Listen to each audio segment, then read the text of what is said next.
is a Swedish black metal band, and more or less from the early days. I think they formed back in 1991, and mostly as a duo of teenagers who were uh, generally appreciating heavy metal alongside this, darker sound. And Prophecies Ablaze uh, is their latest album, but it's been quite a long time in between releases. There is a very extensive history to this band, and there's no real short way to put it. I think with so much history and also it being a very distinctly underground black metal band, uh, it really does come with a lot of qualifiers. And uh, so this band is classic enough in the sense that they were around at the same time that bands like Dissection Allegiance and Niflheim were forming. And I think Niflheim is an important inclusion here because they might be more of the thrashing and aggressive side of things.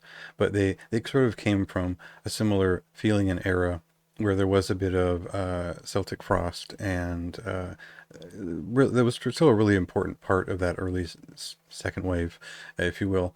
And this type of band really stuck with that transition. They were always really very well representative of where black metal started as an idea and where it went as a trend, a philosophy, and all that other stuff. So they've always considered themselves a black metal band, but people are very quick to assign everything from speed metal to thrash metal as an extra qualifier to their sound.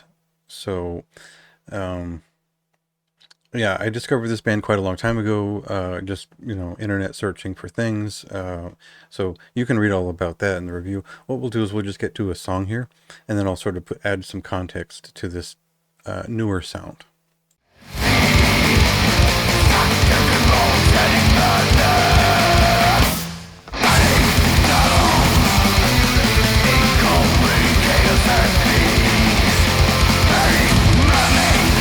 Unpure's earliest recordings were something different right from the beginning.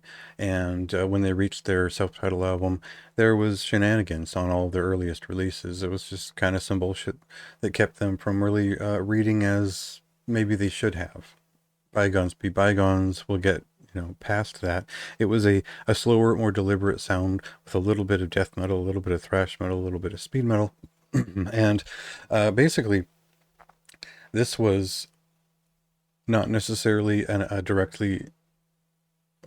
thing that was directly related to Celtic frost or Bathory or all these things. There was some relation to the development of Swedish black metal in that time period, and they sort of were doing their own thing from that point. When Cold Lands had released, you got the sense that this was a band that had the full dynamic down. And I go through all this provenance and precedence because it still applies to all of their releases beyond in 1996. You can still hear that the same songwriting and standards are alive in their music today. And I liken it to a band like Tullus or again Niflheim, where they really stuck with what was very classic about that transition from black metal, the idea, as just heavy metal, and black metal as the thing that it became. So uh, so what does that mean? Yeah, right. Well, so this band, it does fit to say something like black thrash because it is at a thrashing pace. There is a little bit of a bestial quality to some of these newer songs, as well as some of the maybe the 2004 album as well. It's been a while since they put anything out, and this is a more aggressive, faster record.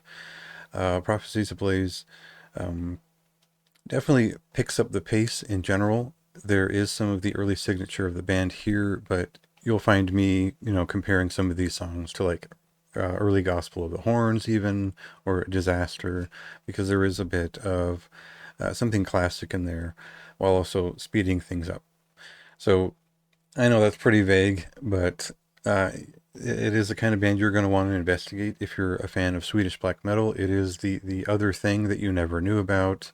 It is a little bit, it's not black and roll, so we don't quite go there, but it definitely is tuneful. It is aggressive, and they don't really fret about slowing down here and there. Not so much on this record. So that's kind of the big thing, is that these are memorable anthemic kind of thrash-paced songs that cut to the riffs and just go for it. And then there's a couple of slower songs that are a bit longer, more like the two 7-minute songs on this album, The Witch of Uppsala and Time Dictator, which speak to, Bathory and Celtic Frost, as I mentioned earlier. So what are we getting? We're getting old school black metal. I mean, really, it's what it is. I hate to say old school, but they are from that era. They're playing that sound, and it's still great. I was really surprised by this record. I was expecting it to be out of touch. Honestly, it's hard to to see a band who'd gotten it right so many times come back and just kind of have stopped caring. So you can tell that even though one of the main members has left, this band still cares about what they're putting out, and they put a lot of time into this one. I feel like it's so buttoned up and structured, and it manages to still feel a little bit bestial, a little bit aggressive, or all kinds of aggressive and thrashing, and has riffs. So anyway, I was excited about this one. I've been a fan of this band for a while, and it's quite good. Um, of course, you should really go back and listen to the first two albums. You should really, you know, go back and listen to the next two albums, and then see what a kind of a punch up this one is after so long. So check that out, check this out, and read the review for a little bit of extra history on the band, and some more context that might get you a little bit more interested.